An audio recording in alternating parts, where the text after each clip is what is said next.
ప్రియ దేవుని బిడ్డలందరికీ ఈ వీడియో చూస్తున్న ఆ దేవుని పిల్లలకును పెద్దలకును ప్రతి ఒక్కరికి యేసుక్రీస్తు నామములో మీ అందరికీ వందనాలు తెలియజేస్తూ ఉన్నాను. పరిశుద్ధ గ్రంథములో నుండి కీర్తనల గ్రంథము 16వ అధ్యాయము 3వ వచనం చదువుకొని దేవుని వాక్యాన్ని ధ్యానం చేసుకుందాం. ప్రియ దేవుని బిడ్డలారా, దేవుని పిల్లలమైన మనందరికీ దేవుని వాక్యం ఎంతో ప్రాముఖ్యమైంది. వాక్యం మనని బ్రతికిస్తుంది.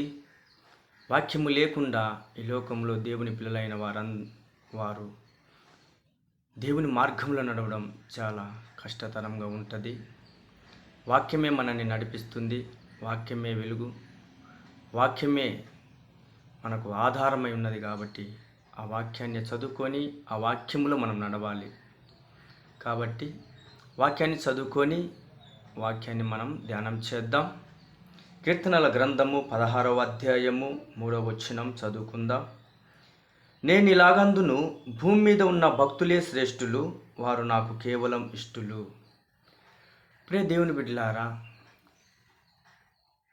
కీర్తన గ్రంథము 16వ అధ్యాయము 3వ వచనంలో ఈ మాట వ్రాయబడింది.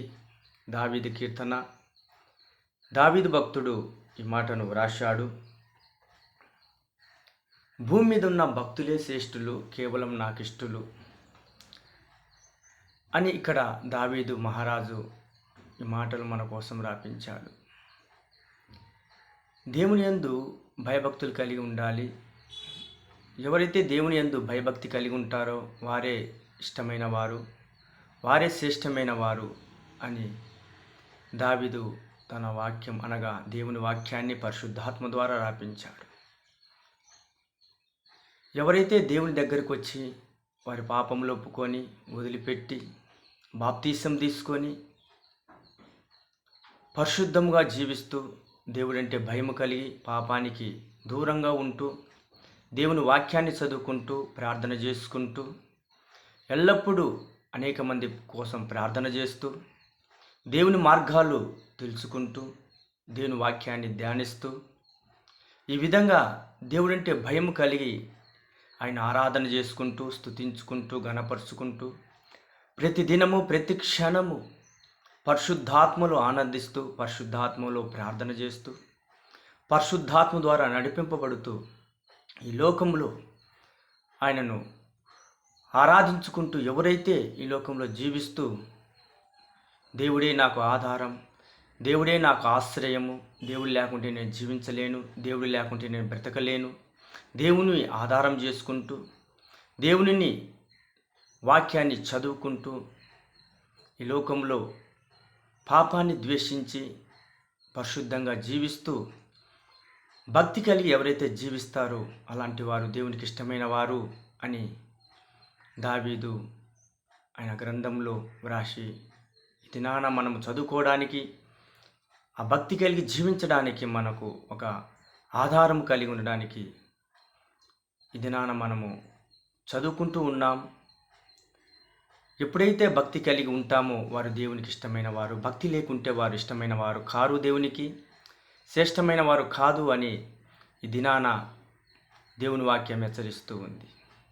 మళ్ళీ నిజమైన భక్తి ఏది అనగా మనకు యాకోబుకు రాసిన పత్రికలో అక్కడ మనకు ఒక వాక్యము దేవుడు పరిశుద్ధాత్మ ద్వారా యాకోబుతో రాపించాడు. చదువుకుందాం. యాకోబుకు రాసిన పత్రిక 1:26 వచనంలో, ఎవడైనను నోటికి కళ్ళెం పెట్టుకొనక తన హృదయమును మోసపరుచుకొనుచు భక్తి గలవాడనని అనుకుని ఎడల వాని భక్తి వ్యర్థమే. తండ్రి అయిన దేవుని ఎదుట పవిత్రమైనను నిష్కలంకమునైన భక్తి ఏదనగా దిక్కులేని పిల్లలను ఎదవరాన్లను వారి ఇబ్బందులలో పరామర్శించుచు ఇహలోక మాలిన్యము తనకంటకుండా తన్ను తాను కాపాడుకునుటయునే. ప్రియ దేవుని బిడ్డలారా, నోటికి కళ్ళెం పెట్టుకొనక నేను భక్తి కలిగిన వాడను అని అనుకుంటే భక్తి వ్యర్థమే. దేవుని పిల్లలు అన్న ప్రతి ఒక్కరూ నోటిని జాగ్రత్తగా కాచుకోవాలి. నోటిని, నాలుకను, హృదయాన్ని జాగ్రత్తగా భద్రం చేసుకోవాలి. ఎందుకంటే మనం దేవుని పిల్లలము కాబట్టి. దేవుడు పరిశుద్ధుడు, పవిత్రుడు, నీతి కలిగిన వాడు. కాబట్టి మనము కూడా ఆయన మనస్సు ధరించుకొని, ఆయన తలంపులు ధరించుకొని పరిశుద్ధముగా, పవిత్రముగా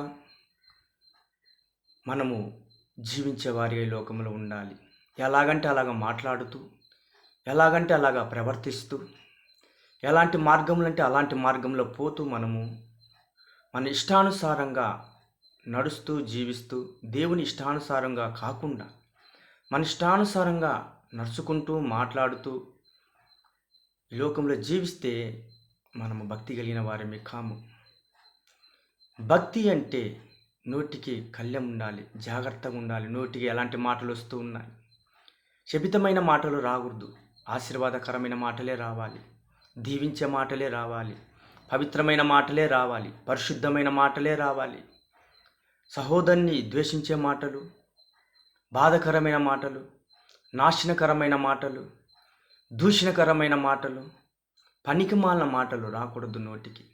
మనము దేవుని పిల్లలము కాబట్టి. దేవుడు పరిశుద్ధుడు, పవిత్రుడు. దేవుడు చెడ్డవారిని, మంచివారిని ఆయన ప్రేమిస్తూ ఉన్నాడు. చెడుని ప్రేమించడు, ఆయన చెడ్డవారిని ప్రేమిస్తాడు. కాబట్టి మనం కూడా ఈ లోకంలో ఆయన అంటూ ఉన్నాడు, నేను చెడ్డవారిని ప్రేమిస్తున్నాను కాబట్టి మీరు కూడా ఈ లోకంలో శత్రువులను ప్రేమించండి, వారి కోసం ప్రార్థన చేయండి, ప్రతి ఒక్కరికి మేలే చేయండి కానీ కీడు చేయవద్దు అని దేవుని వాక్యం రాయబడింది. కాబట్టి మనం కూడా నోటికి కళ్ళెం పెట్టుకొని ప్రతి ఒక్కరూ ఈ లోకంలో బాగుండాలని అందరి కోసం ప్రార్థన చేస్తూ, మేలే కోరుకుంటూ, మేలే చేస్తూ ఈ లోకంలో మనము ఆయనందు భయభక్తి కలిగి జీవించాలి. ఏ లోక మాలిన్యం అనేది మనం అంటుకోకుండా మన హృదయాన్ని కాపాడుకుంటూ, మన దేహాన్ని కాపాడుకుంటూ, మన యొక్క అవయవాలను కాపాడుకుంటూ, మనస్సును, తలంపులను కాపాడుకుంటూ, దేవునిని ఆధారం చేసుకొని దేవునిలో ఉంటూ పరిశుద్ధాత్మ కలిగిన వారమై ఈ లోకంలో మనం పవిత్రముగా జీవించాలి. కేవలం నేను భక్తి కలిగిన వాడను అంటే కేవలము అది ప్రయోజనము కాదు. ఆ భక్తి అనేది మనము తెలియపరిచేవారిగా ఉండాలి.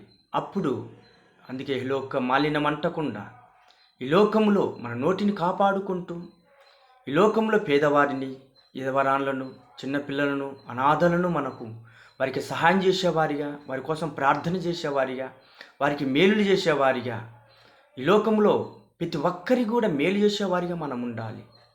అలా ఎప్పుడైతే మనము ప్రతి ఒక్కరి మేలు కోరుకుంటూ, మేలులు చేస్తూ, అందరి కోసం ప్రార్థన చేస్తూ, మనని మనం కాపాడుకుంటూ, అనేక మందిని దేవుని మార్గంలోకి నడుపుతూ, దేవుని ఆజ్ఞలు పాటిస్తూ ఎప్పుడైతే మనము భక్తి భయము కలిగి జీవిస్తామో అప్పుడు ఆ భక్తిని దేవుడు ఇష్టపడతాడు, కోరుకుంటాడు. ఎప్పుడైతే మనం ఆయన మార్గంలో నడుస్తూ భక్తి కలిగి ఉంటామో అప్పుడు ఆయన భక్తి కలిగిన వారి గురించి కొన్ని మాటలు అంటూ ఉన్నాడు. కీర్తనల గ్రంథం 34:7 ఆయన దూతలు ఉండి వారిని కాపాడుతాయని వ్రాయబడి ఉంది. అదే కీర్తనల గ్రంథం 145:19 భక్తి కలిగిన వారి కోరిక ఆయన నెరవేరుస్తాడు అని రాయబడి ఉంది. అదే కీర్తనల గ్రంథము 115:13 భక్తి కలిగిన వారిని ఆశీర్వదిస్తానని రాయబడి ఉంది. కీర్తనల గ్రంథం 111:10 భక్తి కలిగిన వారికి జ్ఞానము కలుగును అని రాయబడింది. జ్ఞానము దేవుడు అనుగ్రహిస్తాడు. అదే కీర్తన గ్రంథం 103:13 ఆయన భక్తుల ఎడల జాలి పడతానంటూ ఉన్నాడు. తండ్రి తన కుమారుల ఎడల జాలి పడినట్టు నేను నా పిల్లల ఎడల భక్తి కలిగిన వారి ఎడల జాలి పడతానంటూ ఉన్నాడు. సామెతల గ్రంథం 10:27 భక్తి కలిగిన వారికి దీర్ఘాయుష్మంతుడు అవుతాడు, నేను వారికి దీర్ఘాయువును కలగజేస్తానంటున్నాడు. కాబట్టి ప్రియ దేవుని బిడ్డలారా, మనము దేవునందు భయభక్తి కలిగి జీవిస్తే ఈ విధంగా అనేక విధాలుగా మనకు ఆశీర్వాదాలు, దీవెనలు ఉన్నాయి. దేవుడు తన దూతలు పెట్టి మనని కాపాడుతాడు, రక్షిస్తాడు. జ్ఞానం కొదుగా ఉంటే దేవుడు జ్ఞానం ఇస్తాడు, సహాయం చేస్తాడు. కాబట్టి ప్రియ దేవుని బిడ్డలారా, మనమందరం ఆయనందు భయభక్తి కలిగి ఉండాలనేదే దేవుని కోరిక. ఆయనందు భయభక్తి కలిగి జీవిద్దాం. భయభక్తులు కలిగిన వారే ఆయనకు ఇష్టమైన వారు, శ్రేష్టమైన వారని సెలవిస్తూ ఉన్నాడు. కాబట్టి ఈ మాటలు మనందరి జీవితంలో మేలుకరంగా, ఆశీర్వాదకరంగా ఉండునుగాక అని నేను పలుకుతూ ఉన్నాను. దేవుడు మిమ్మల్ని ఇంటున్న ప్రతి ఒక్కరిని దీవించి ఆశీర్వదించునుగాక. ఆమేన్.